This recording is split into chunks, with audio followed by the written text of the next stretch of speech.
Well, good evening, folks. Hope you're having a bloody good Friday. Has it been a good one for you? It's been not too bad around here, although all I have done is read, and answer phone calls all day. What a day it seems to have been. We'll get into more of that very shortly. Hello to a few folks who are poking their heads in tonight. Sandra first in tonight, about half an hour early. Good on you, Sandra. Hello, Aussie Sue. Chris, how are you, bud? Hope things going well with your part of the world. Toxic Q, Sunflowers back in the house. Hope you're having a lovely time too. G'day, Cam. Hope you and Tammy are getting ready for a big weekend. And for folks in the Nambour area, there will be another My Place meeting coming up in the not too distant future. I want to say it's going to be a midweek thing. So Cam will tell me more details about that probably as I keep my phone beside me. I might try and put it on to silent so it doesn't get too mad. Narelle, hello. Thanks for coming in. Kate, who have I missed here? Sandra's being very talkative. Chris, how are you, mate? Daniel, hi, Katie. The Galactic Larrikins are in the house. I was actually speaking to Bradford today. Anybody who is looking to move to Canberra, he knows a really good place that's for sale and a really good price. So if you are looking to move to Canberra, I don't know what you'd want to do, street sweeping, something maybe?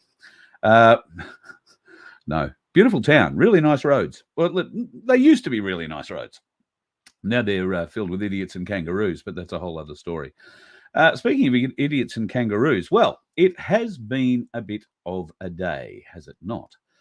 So woke up to news this morning, as most of you will be aware, that Guru had a court appearance yesterday that he was meant to make. Now, we were talking last week, I think it was, where he pointed out the problem that he had. The problem that he had was that last time he went to court, he had a bit of a win, but this is the result of a win. So, I don't know, the win is what you make of it, I guess. He did fight a battle with the magistrate, I think, that he was in front of at that time to get his bail conditions, if not completely removed, then certainly some of them removed, and was successful in doing that. But he also played a hand, I think, where he got into some sort of discussion with the judge or the magistrate, and the offer was made, well, then, would you like to go and hear that in the Downing Centre Court or something like that, or the Downing Street Court? That's eventually what they decided to do. So they booked him into the Sydney Court, Downing Street, for a hearing yesterday. But they also booked him into the Wollongong Magistrates Court for a hearing yesterday as well. He couldn't be in two places at the same time, separated by 100 kilometres or more. So what was he meant to do? So he's turned up at one and was unable to turn up at the other. Of course, the one he didn't turn up to is the one that issued the summons or the arrest warrant for him. So who knows? They're going to make life a bit tough. I've been trying to find out in the last little while whether or not he is out or not. The plan was he left a message this morning that basically said, I'm going in, going to try and get this thing sorted today, hopefully a video link into the Downing Centre Court and get this all straightened out. But they will probably be pricks about it and keep him in for the long weekend. So I'm not sure if he's out yet. I haven't received any notification of it. I've just had a bit of a look on some of his sites and can't see any indications of it there yet either. So Guru could be spending the night behind bars and could be spending a couple of nights behind bars until they decide to administer him one day next week. There was also some other interesting news. I haven't been able to confirm this, nor have I been able to get a denial about it either. But this news came out this morning too. Dave Oneggs will be sentenced over his Lismore flood relief on the 12th of June. So that's Monday. Now, it appears that he's changed his plea from not guilty to unlawful fundraising. Now, I don't know if there is truth to that or not. I have not been able to confirm it, but that's certainly what was being pushed around this morning. And others are talking about it like it is for real. So if that is the case, well, can't say we didn't warn you about that. So that's, I guess, a step in the right direction. Speaking of steps in the right direction, I got an email today from Stephen in Tasmania who had this to say. Just received his surprise money, a deposit from the ANZ, or so I beg your pardon, from the NAB bank into his account. It was only $10, but he thinks it's a test run. The transaction details said 706 NAB fuel cashback offer Australia. So I happen to have an NAB account. I will go in and have a look and see whether or not the NAB have given me $10. I doubt it. It'll show its head up pretty easily because there's no other money in the account. So if they put $10 in, woo, we'll be away. There have been some very interesting associations made over the last little while as we've been speaking about the jibbity jab and everything that's gone on from that. Now, a lot of people have poo-pooed the idea that Bill Gates is involved. An interesting graphic has been out for a little while. I thought we might just revisit it just to show what sort of fingers Bill Gates has into the corporate world. Have a bit of a look at this. This is the amount of money that he has spent. This was leading up to end of 2022, I believe.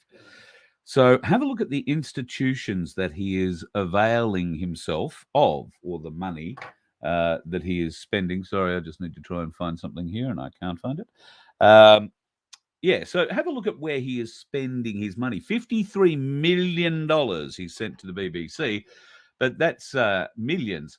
The Gavi, Gavi, $3 billion to them. The World Health Organization, $4.3 billion plus he's handed over to the World Health Organization. The NIH in America, $18 million. And how much of that, I wonder, has gone directly into Fauci's pocket? Microsoft and Gavi have been involved in the whole ID 2020 software development program. That's worthwhile looking into if you don't know much about that.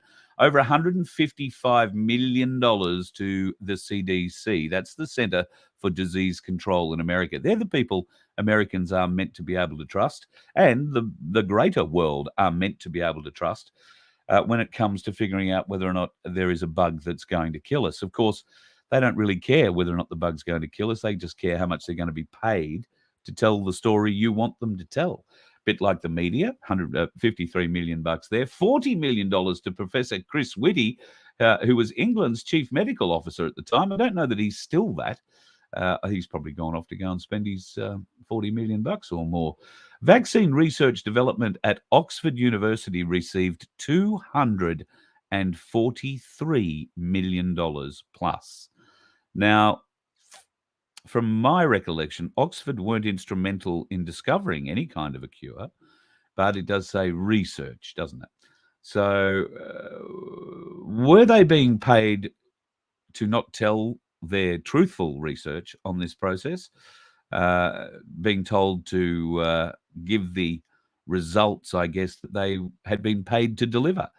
That's certainly the feeling that many people have about our learning institutions who have received money from the likes of Bill Gates and others, including, share down money that comes through the likes of the CDC, the NIH, the TGA, the Australian government branches of the health department, and so on. Oh, speaking of which, Brett Sutton has quit as the health minister or the chief health officer in Victoria, supposedly for a job with the CSIRO. But there is a class action that starts next week in Victoria that is suing, and as part of that, suing Brett Sutton directly for bad advice onto the government, and suing the government for a great deal of the malfeasance that they put into Victorians during the 7 lockdowns, I think they went through from memory now. So, yeah, so a lot of that money obviously from Bill Gates, but there is a lot more money that has gone from governments into the places like the WEF, into the WHO, into media organizations to push the narrative. And of course, if you're not aware, you haven't been watching this show enough, the Australian media, mainstream media, are 100% complicit in this. These bastards haven't let us have our say on mainstream media. They've shouted us down. They've called us conspiracy theorists. They've called us nutbags. They've called for us to be locked away, to be exempted from civilization. Live in your house and never come out. And we know that the media were bribed with a brilliant little incentive from the Australian government, a 100% 12-month tax rebate. That means every ounce of tax they take or pay doesn't have to get paid. Nice, huh? So I don't know if you had a business and it nearly went to the wall during COVID. The media will tell you that their businesses nearly went to the wall, but the government propped their businesses up. The media owners managed to pick up a bit over $31 million for the loss of revenue they had during the COVID period. A bit disappointing, I guess, for other businesses who didn't get that kind of injection of funds. It would have been pretty useful, I imagine.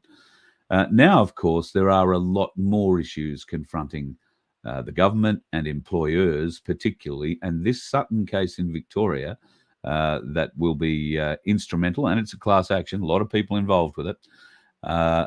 It will be instrumental, I think, in laying out damages going forward, particularly to Victorians. Although we must always remember that in Victoria, the judiciary is owned by Chairman Dan and his illegal cohort. Speaking of illegal cohort and Dan, do you know Chairman Dan down in Victoria, I think it was yesterday or the day before, gave a closed-door speech to a Chinese delegation. He refused to release details of his speech to the Australian media, and no Australian media were allowed access to the speech at the time. So we don't know what he's promised them behind closed doors, and he refuses to share any of that information with the media. Victoria, how on earth did this bloke get elected back in? Oh, that's right. He didn't get elected. He was selected back in, wasn't he? Yeah. Well, I might get chased down for that one, do you think? Maybe there's a few other things we should be checking out as well.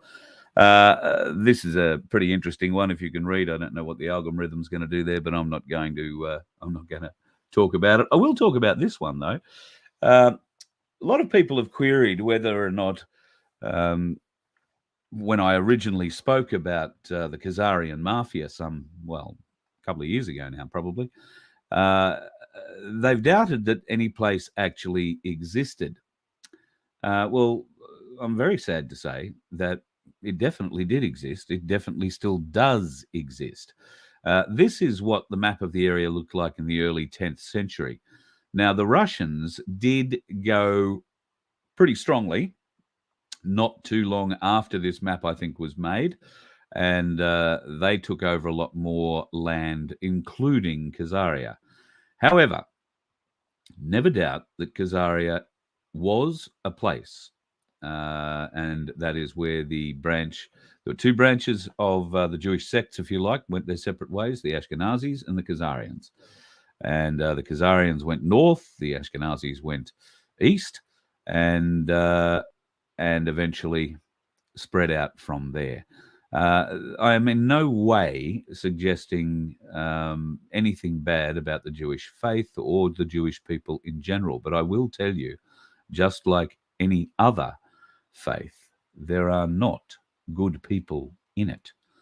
Not all of them, but some of them are definitely not good people. And I guess there is a bit of reticence in me to pick this fight, because I do not want to get tarred with, as soon as you bring this conversation up, you'll get tarred with, the whole anti-Semitic brush.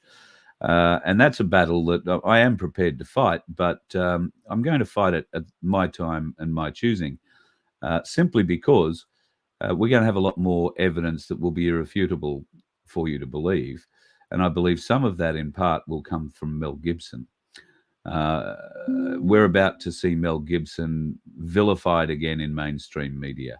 They will be re-releasing his anti-Semitic drunken rant, or was it drunken or not, I don't know, but his anti-Semitic rant, I think, to a police officer some years ago, which I don't condone in any way, shape or form. There is a few other bits and pieces they'll drag up: his bad temper, he's done this to that person, he's shouted at this woman.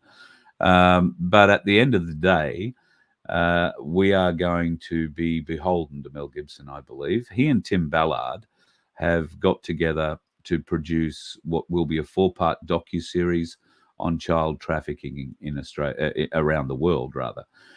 This happened when Mel Gibson got in contact with Ballard, asking whether or not he and his organization would be able to get 20 Ukrainian orphans that Mel Gibson looks after, sends money for, was able to get those 20 Ukrainian children out of the danger zones that they were living in the orphanages or whatever accommodations they had. So Ballard took the opportunity to say, listen, this could really be great for the movement all over. I'm not going to ask you for a donation, but we should film this. We could turn this into a documentary that would really make it obvious to the world what's going on. And Mel Gibson readily agreed. Now, that was meant to be the story of saving 20 kids out of Ukraine. When they got to Ukraine, Ballard handed over a list of the 20 names to the Ukrainian authorities, looking for them in the orphanages where they said they were going to be. And the Ukrainians countered that by handing him a list of 10,000 children's names and saying, we don't know where any of them are. 10,000 of their own kids missing. No idea where they are, can't help you find the ones you're looking for. So the story really starts, I think, from there, from what I've been able to ascertain. I haven't seen anything other than a very short clip, which indicates an element of danger, a lot of water, assault, big sea crossing somewhere on what looks like a pretty rickety boat, a lot of guns being waved around. No sign of Mel Gibson in that clip, I'll point out, but it is only very, very, very short. But this docu-series has gone from Ukraine and reached out all around the world while they've been trying to find these 20 kids. And the whisper is that it will be released in the coming days, like days rather than weeks. We're all encouraged to watch it, as painful as it may be, but it will reveal the absolute truth of what's going on. And I'm really pleased that Mel Gibson's got behind it, because I think Mel's been vilified for many years. I had the opportunity to meet him many years ago.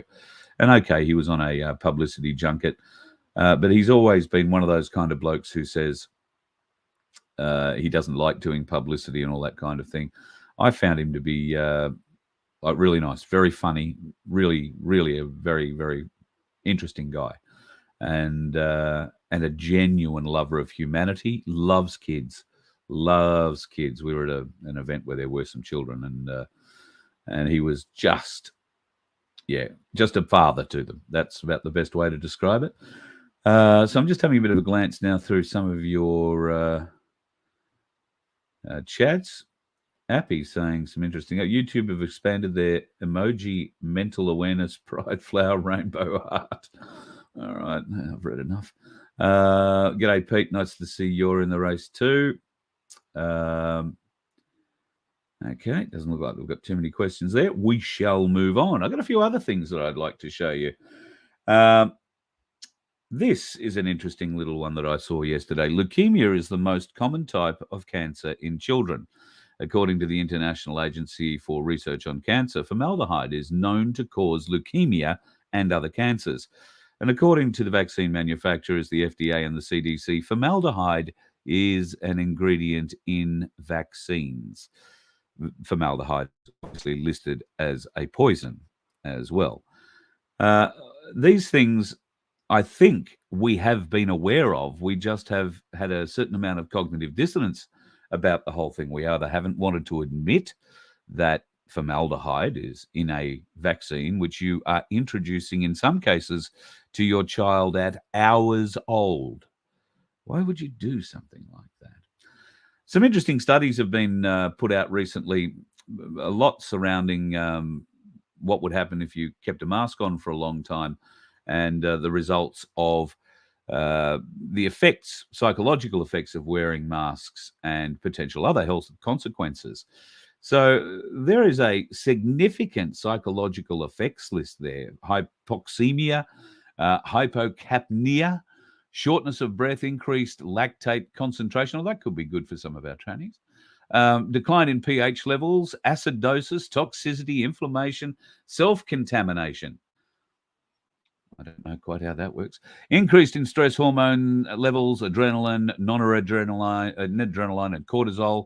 Increased muscle tension, immunosuppression, activation of flight or fright stress response, chronic stress conditions, fear, mood disturbances, insomnia, fatigue, compromised cognitive performance.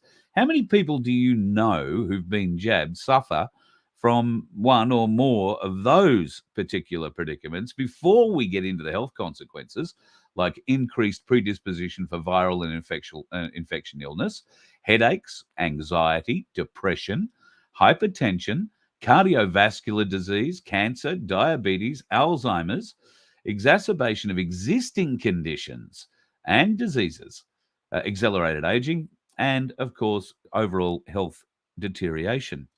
That is 100% what's going on amongst our jabbed community, and there is no point in trying to argue any other way. There is so much data now coming out from countries all over the world showing just what is going on. This is an interesting example. The world's deadliest pandemics. Now, of course, the Black Death, if you have a bit of a look across there, it killed 51% of the population. They estimate 200 million people. The world only had about a half or a little under 40 billion people in it at the time, or sorry, 400 million people in it at the time. And that's why it was such a high death rate. Of course, the plague of Justinian. How many people have ever heard of the plague of Justinian? The population had grown somewhat by then. It had taken the better part of 500 years to recover from the Black Death. Smallpox came into being. That killed 12% of the population at about 56 million people. Then the Antonine Plague, never even heard of that one. The Spanish flu, once again, also contrived by the Americans, just between you and the gatepost. The third plague, HIV and AIDS. And then, of course, right down the bottom, the jabbity jib one, the dreaded sneeze. 0.03% or 2.7 million people. So what they're showing there is, in the big scheme of things, this pandemic hasn't killed very, very many people at all. But early days yet. We have a kill box of 3 to 5 years for those folks who have had the jab. So, and there's not too much you can do about it for the aforementioned reasons.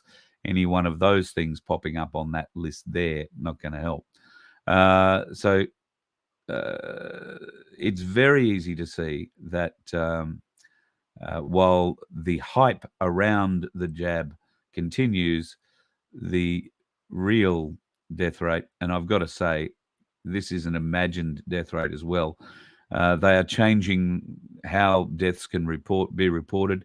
Now, I believe in America, and it will change here in Australia too, if it hasn't done so already.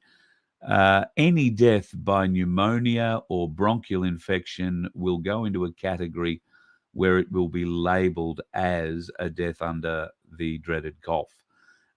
So they're going to try and hide the kill shots, if you like, in the death rates buried under flus, colds, and pneumonia. That's where they're going to bury this death rate. Now, speaking of buried flus, flu cases mysteriously disappeared. And that's exactly what happened. Do you remember? We never had a flu case in the whole couple of years where all of this was the dreaded thing that was going to kill us. Not one flu case. All disappeared off the face of the earth. Now, of course, it's coming back again. But, of course, if you are going to go and get a flu jab these days, it will be infested with mRNA. And you will be getting the dose you don't want by getting the flu dose, so to speak. Terribly distressing if you're not aware of it. I'll tell you another thing that's pretty distressing. I think on the 7th of June, the Ukrainians launched their counterstrike. I beg your pardon. They launched their counterstrike against Russia. Now, the Ukrainians have had a pretty bad few days. They won't tell you that. The mainstream media won't tell you that. In fact, the mainstream media will tell you the opposite.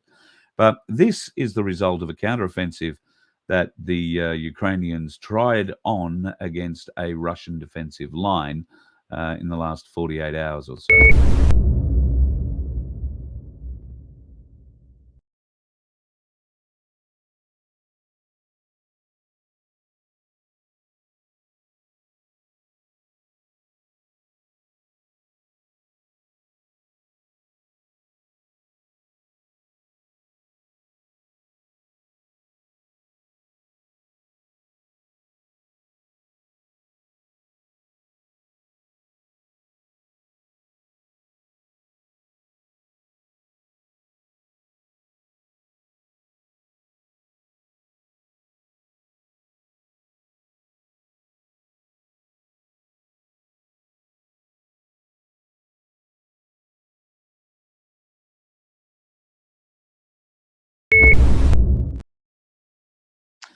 But that's the result. And I was listening to a Russian commander's report today. In the last 3 days, the Ukrainians have lost about 150 tanks, about 350 armored personnel carrier, about 1,000 people, and quite a few other, smaller mechanized divisions gone because they've been trying to push back against the Russians. The Russians have also now gone to full mobilization, and that means that they are calling up all their reserves, including the old tanks that they have, the old T-51s, I think, or T-54s. Now, these tanks, while they might be old and might be vulnerable to modern-day weaponry, there is only so much modern-day weaponry that the Ukraine has access to. And most of the people driving that weaponry haven't had the training required to drive it correctly. So the odds of them actually hitting anything they're aiming at isn't high. Of course, the media are on their side, and they will forever be talking up how well the Ukrainians are doing. But the fact is, the Ukrainian military, in many cases, are now rebelling against Zelensky. They are sick to death of the small group of politicians who are making a fortune out of this, while elderly Ukrainians are starving to death because they can't get supply lines in to feed the people. And much less, the Ukrainians aren't even trying to feed their own people. The Russians are trying to get in there and feed them. And that is why the Russians want those 3 areas back so badly. Those areas have been predominantly Russian forever. And people in there speak Russian. They don't speak Ukrainian. They speak Russian. They are being persecuted by the Ukrainians. This is why the Russians are going in and doing what they're doing, in part. The other part, of course, is that they're trying to kill off the Nazi head of the beast, the Khazarian mafia. Now, you can choose to believe that, or you can choose not to believe that. I don't really mind what you believe. I think the truth will be borne out in coming days. Speaking of the truth being borne out, are you aware that pretty much Canada, east and west, is on fire at the moment? There was an amazing video put out the other day that basically showed southeast Quebec, all of southeast Quebec, catching fire at the same time. Fires spread across hundreds and hundreds and hundreds of kilometres, all starting at pretty much the exact same instant, captured on satellite imagery. There was something else that was captured by satellite imagery, though this was captured in California.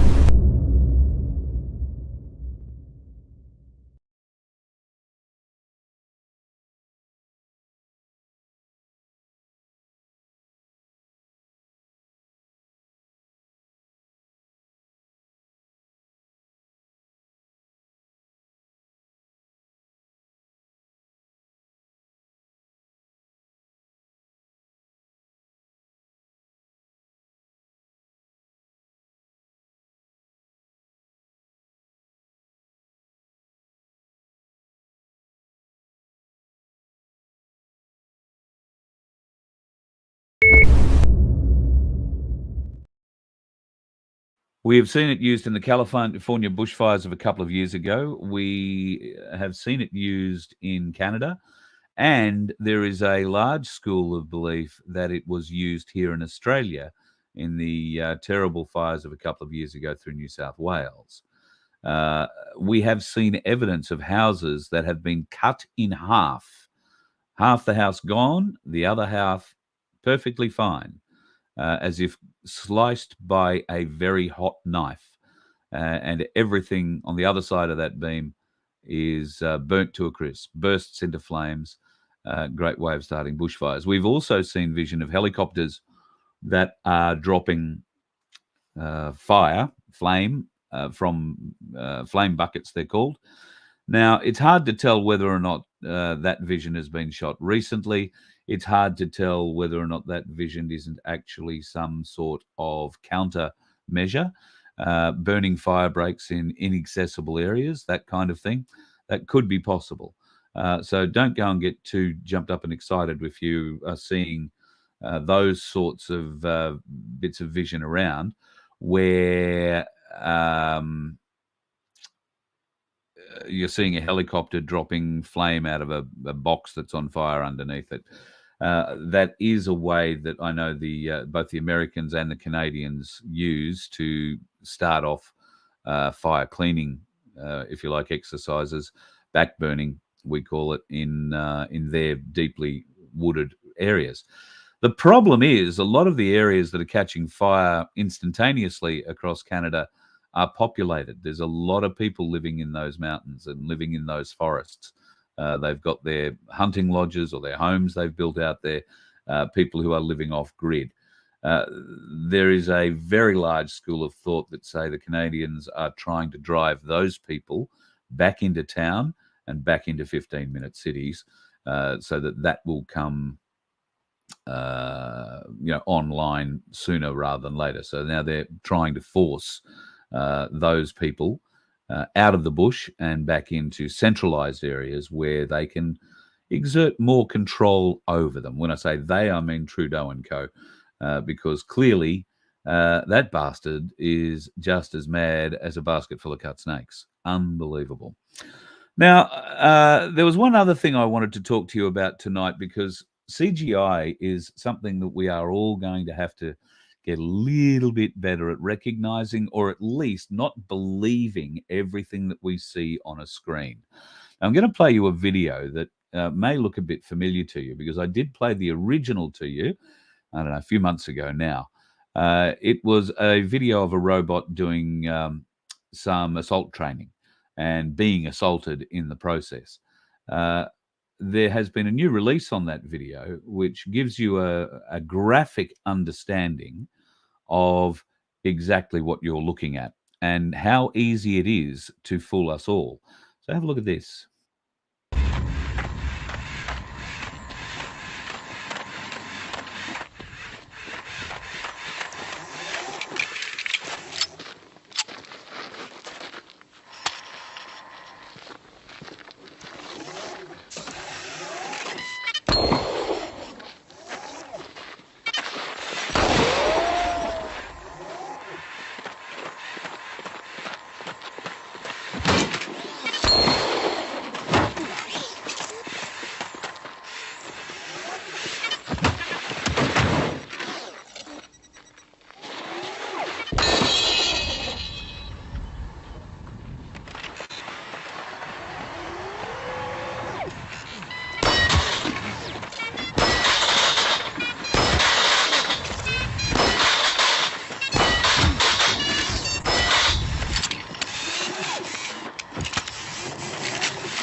So there you have it.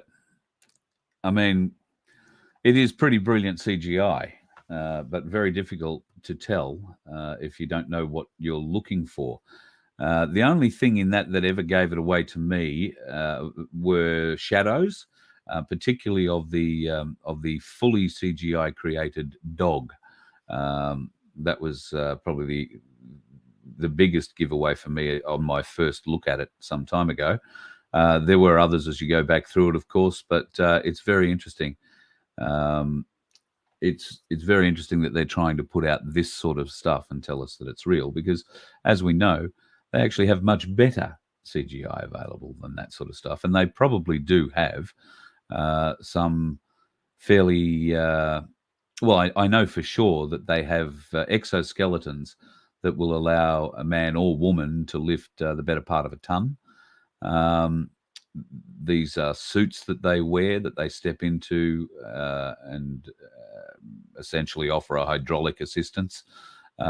These things are also now available, I believe, commercially for jobs that require heavy lifting and all that sort of stuff. They've got legs that you get into and wear, and bionic arms, if you like, that you use to carry stuff around with. So all of that stuff is happening. And whether or not there is AI control of that sort of stuff, no. There's still got to be a human inside of it. But I have no doubt the AI is getting much better and frighteningly better at that, I think, is the best way of describing what's going on there. Now, I just want to have a little bit of a look at the website and thank everybody who's put in a limerick so far. There have been some very, very credible efforts being put in, I have to say. And congratulations to everybody who has had a go. It's not too hard to write a limerick. And if you are a Voice of Freedom member, we would love you to get in and have a go. If you would like to become a member, it's very easy. Go to vofhq.com and check out the membership button and join up there. You can do it from as little as $1.25 a week, and it all goes to help fund us on the road to come around to your place and try and get your voice out there to be heard. Now, like I say, we've had a lot of entries already, so thank you to those folks who are putting in the time and effort. Really do appreciate it. And it's not for nothing. There is the chance to win a magnificent 10-ounce silver bar, and I hope to have a conversation with Paul next week about whether or not we can go out and see that bar being poured. But that could come your way simply by getting involved in the competition. Write a limerick. You can use Voice of Freedom or Ainslie or Freedom Financial Solutions. If you can get all three into one, I think that would be a magnificent effort on your behalf, but I don't expect that. If you want to do three individual ones, one for each of them, feel free. We will give away the 10-ounce bar of solid silver, thanks to Ainslie Bullion, to the best overall limerick. That'll be judged by, I guess, all of us. And then the Voice of Freedom one will be judged by Vince predominantly. Ainslie will be judged by Paul. And, of course, Freedom Financial Solutions, the lovely Catherine Smith, will be handing out her winner there. And, of course, Freedom Financial Solutions are providing the runners-up prizes of a 1-ounce silver coin each. Nothing to be sneezed at, particularly if you don't have to pay for them. That's a bloody great idea. All right, folks, I haven't got too much more to share with you at the moment. There is some interesting stuff coming out. I believe we will hear a lot of news overnight, obviously with Donald Trump's latest in legal issue. Tuesday, Wednesday morning our time, he is due to front, or it'll be Wednesday night, I think, our time. He will be due to front a federal court in Miami over his latest indictment, 7 charges relating to boxes that he stored at Mar-a-Lago. It's sad that the fool of an Attorney General Garland is so dead set, so viciously dead set and myopic on Trump with his bias. Now, I was struggling to find out or figure out exactly why this bloke, Merrick Garland, hated Trump so much until it became obvious in a Senate hearing that I was watching the other day that he was a star of. And it was discussed at great length his abject hatred for Trump because he was denied a seat on the Supreme Court. Now, the Republicans didn't want and never voted for Merrick Garland to be raised to the High Court. And he has held that grudge ever since. That's why we see so much going on against Donald Trump from Merrick Garland, the Attorney General of the United States of America, and a man who, if he hasn't already swung from the end of a rope or been sitting at the wrong end of a firing squad, he will be in the not too distant future. The FBI is falling apart in front of America's eyes.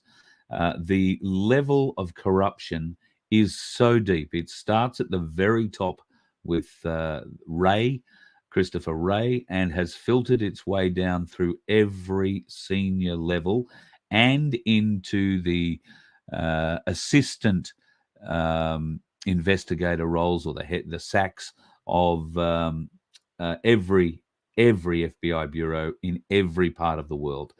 Some of these people have been drawn up into Congress to answer questions in front of some of these oversight committees, and they are blatantly refusing to answer questions. Just, we do this because that's the way we do things. We don't care if it breaks the Constitution. That's not what we do. Whistleblowers are saying the FBI has a culture of saying you swore an oath to the FBI, not to the Constitution. So you look after the FBI will look after you.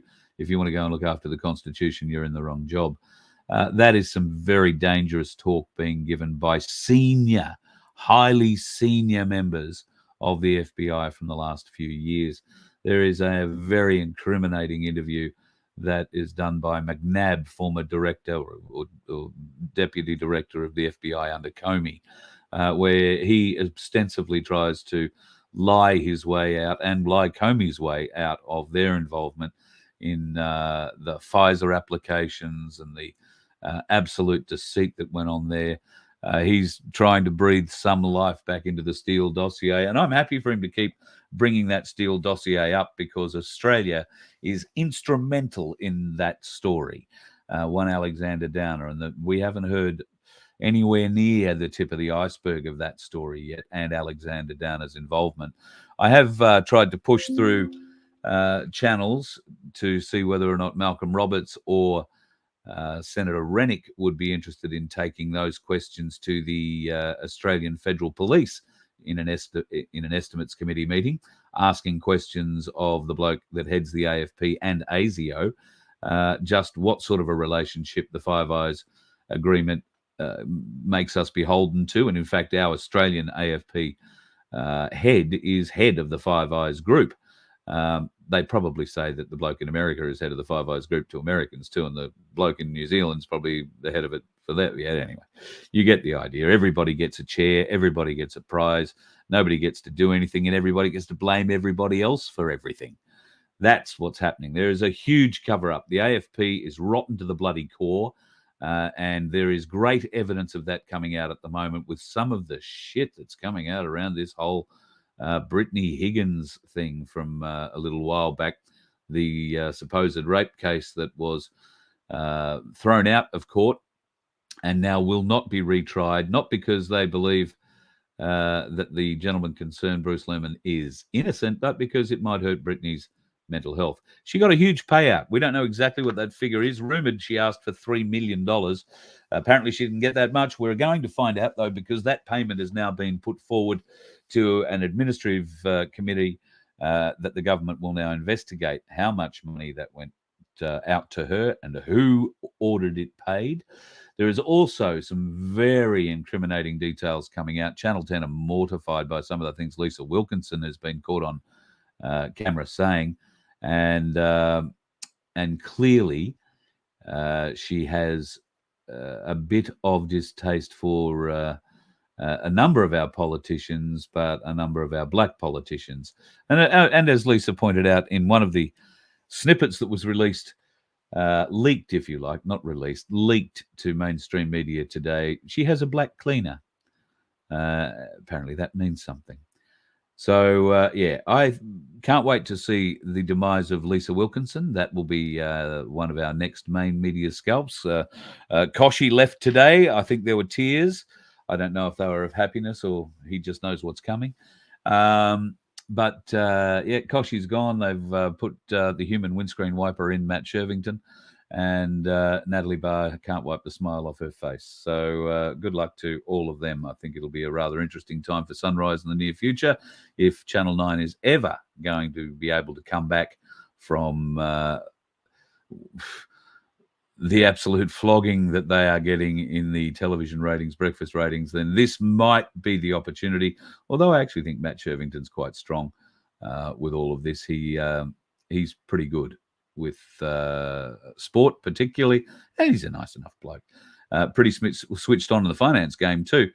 Recently sold one of the houses that he and his partner bought for $10 and a bit million.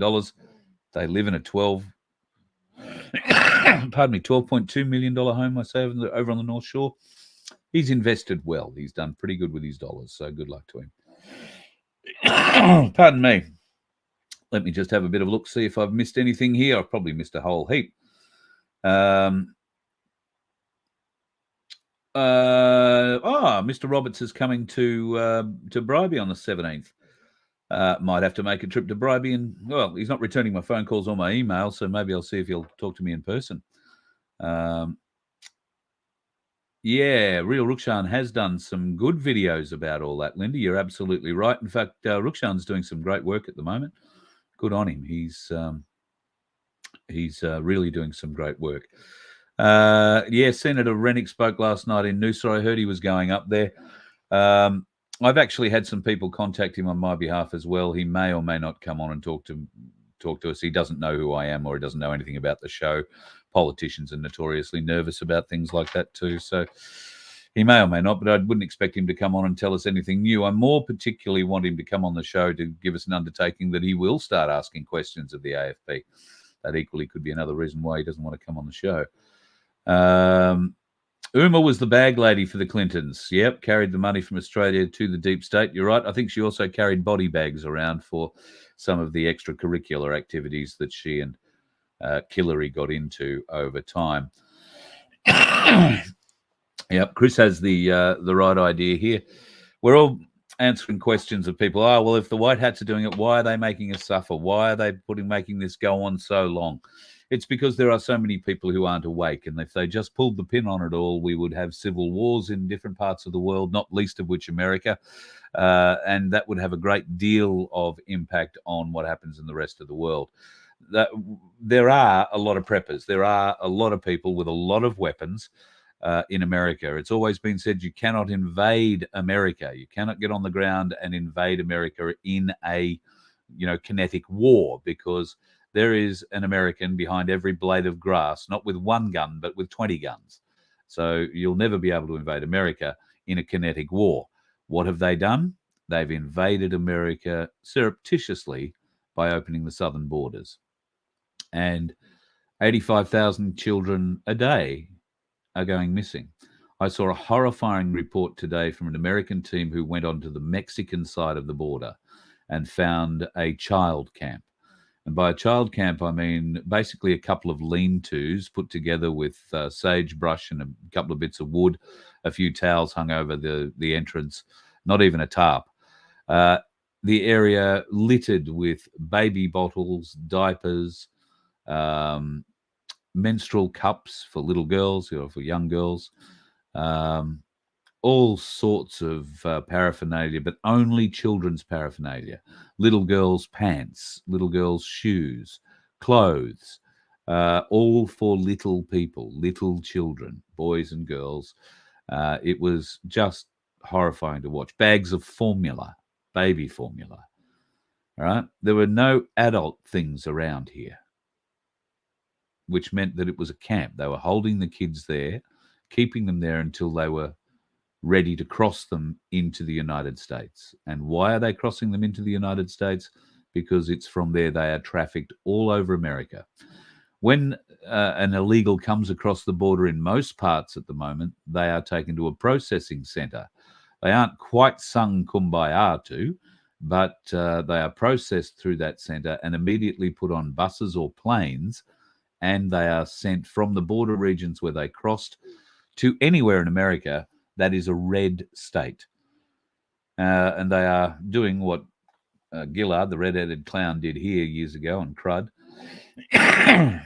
They are bribing these non-citizens with the ability to vote.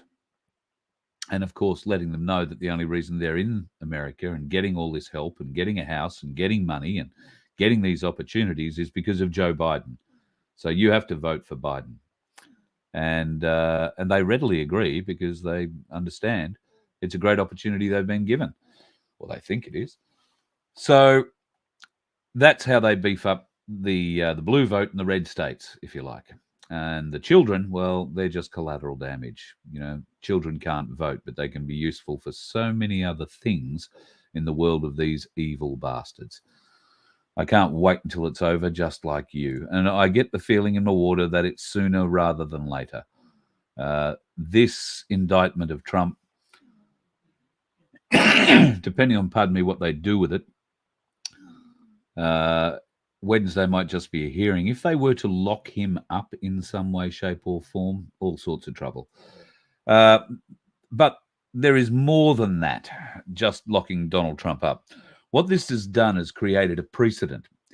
So now, should Donald Trump get re-elected in 2024, now that this precedent has been created by Biden, it allows Trump and his team to go back through every American presidency, particularly of the ones who are still living, and seeing exactly what they did wrong. Now, Bill Clinton got caught with not just documents he shouldn't have had, he stole half the interior of the White House, right? Like, stole George Washington's desk or you know, some of that scale of artifact. When they left the White House, Hillary Clinton cleaned it out. They had to go, the FBI and the Secret Service had to go to their big house up in New York, on the bay there, I can't say, Chapasky Bay, somewhere like that, and knock on the door and ask them to return the furniture. The Clintons thought they were going to get away with stealing the White House furniture. Take anything that wasn't nailed down. Back in those days, too, of course, if you were found to have committed adultery, that basically meant you could never be elected, and the government would never appoint you to any judge position or any of those high government appointed positions because you committed adultery. Well, all that changed after Bill Clinton because he had to lie his ass off about that. Remember Jennifer Flowers? Well, all that gets reopened. Anything to do with George W. Bush gets opened. And the beautiful bit is Obama. They get to crack open all of the documents that he took, and he's been discovered with. So the evidence is already there, but no charges were ever laid against Obama. George W. has a whole heap of documents as well, but nobody's ever charged him. Biden has over 1,800 documents that he shouldn't have, that he has had since he was vice president. Some of those documents are just floating around the floor of his garage at home in Delaware where he keeps his Corvette. Biden hasn't been charged with any document irregularities. So the real kicker for this is, of course, Trump doesn't have any secret documents that he's not meant to have. You see, as the president, he has the power to declassify documents as and when he sees fit. So I'm not suggesting for a moment that he did that after the fact, but the fact is he could have done that if he wanted to. So, yeah, there's going to be an interesting game played out Wednesday, Thursday, Friday next week. That's also going to fall into line nicely with what's happening in the Ukraine, with Russia. And I think there is going to be a lot more blown up about this whole Brittany Higgins thing. Keep an eye on the government fallout there. That Katie Gallagher, she's got some questions to answer for. And who is David Shiraz?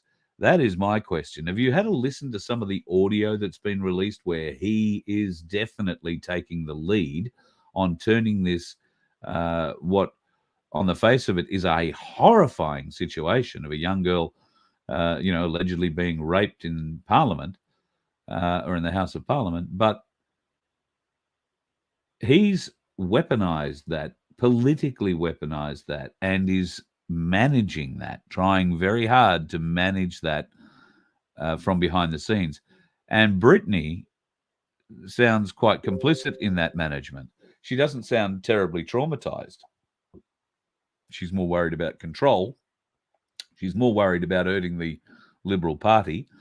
And of course, they kicked a goal with that, even though nobody had been found guilty. There hadn't even been a court case. Scott Morrison is out there apologising to her on behalf of a grateful nation, or a horrified nation, as the case was. Now, it was just, there was so many bad things that went on with that. It's going to get deeper, deeper, deeper, and deeper. Albanese is potentially involved because they refer to him as a friend. Now, you might remember a few weeks ago, you probably won't follow 2Day FM in Sydney.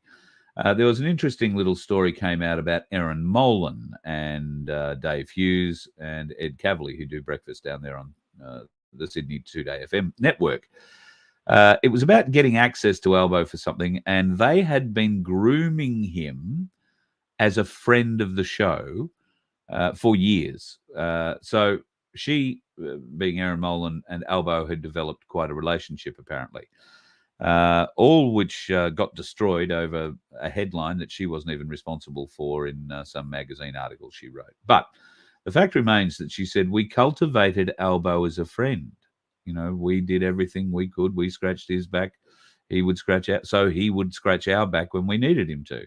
And that means that should he have actually fallen into the top job, which he wound up doing, they would have access to him. That's how it works. Build up those relationships.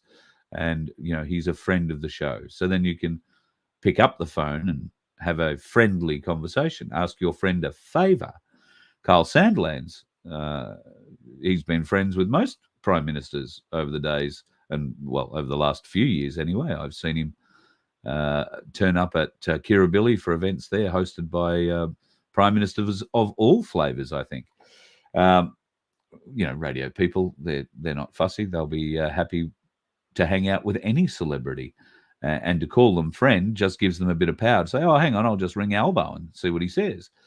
Now, in the great memory of you and I, can you remember a radio person outside of maybe, some steeped in history, very highly regarded ABC journalist, probably not a commercial journalist, but an ABC journalist, who was able to pick up the phone and call the Prime Minister? And would you ever think that the person on the end of the radio microphone who has the Prime Minister's phone number is also the same bloke that says if he gets his breakfast show to a 20 share, he will masturbate live on air?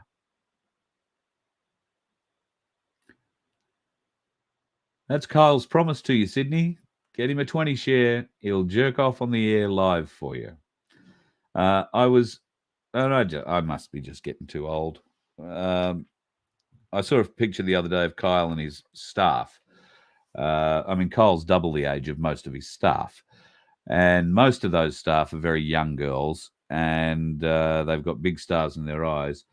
But if you have young children around at the moment, you just might want to block their ears for a second, because I'm going to tell you what the staff were chanting out while Kyle was explaining to his audience the other day how he had not half a chubby, but he had a full-on hard-on over their result in the survey, latest survey, which came out, where they killed it. They got number one breakfast show in Sydney yet again. Ben Fordham came in a lowly second. But as far as anybody else is aware in Sydney in the mornings, there is nobody else to listen to except for Kyle and Jackie O. They replay that show across the network again later in the night, or they cut a highlight show package together that goes an hour and a half sometimes. And then they run that back to back with the other star they have on the network out of Melbourne, and he puts a highlight package or show together for the early part of the evening on the ARN network. But Kyle, while saying he had a full hard-on over the results and indicating that, you know, he would masturbate if he ever got a 20 share, the staff broke out into a chant, and he has quite a staff. There's quite a few of them. All broke out into the chant, show us your cock. So this young staff are screaming that out while Kyle's on the air telling us all that if he gets a 20 share, he's going to jerk off on air live for Jackie, who'll no doubt sit there and watch it or I don't know, pretend to watch it. I don't know. I actually thought Jackie had a bit more class than that. But anyway, radio ain't what it used to be, kids. Ain't what it used to be. But it seems to be what's rating at the moment. God help us. And if that's the best we can do, then I'm pretty glad I'm not playing around in breakfast radio anymore, because I couldn't compete with that. I don't think anybody... I can't think anywhere in my history anybody's ever said to me, gee, Carl, I'd like to see you jerk off. A lot of people have called me a jerk. Plenty of people have called me a wanker. But I think they were just guessing. They might have just been dickheads on the road passing me by. You let one ant stand up to us, then they all might stand up. Those puny little ants outnumber us 100 to 1. And if they ever figure that out, there goes our way of life. It's not about food. It's about keeping those ants in line. That's why we're going back.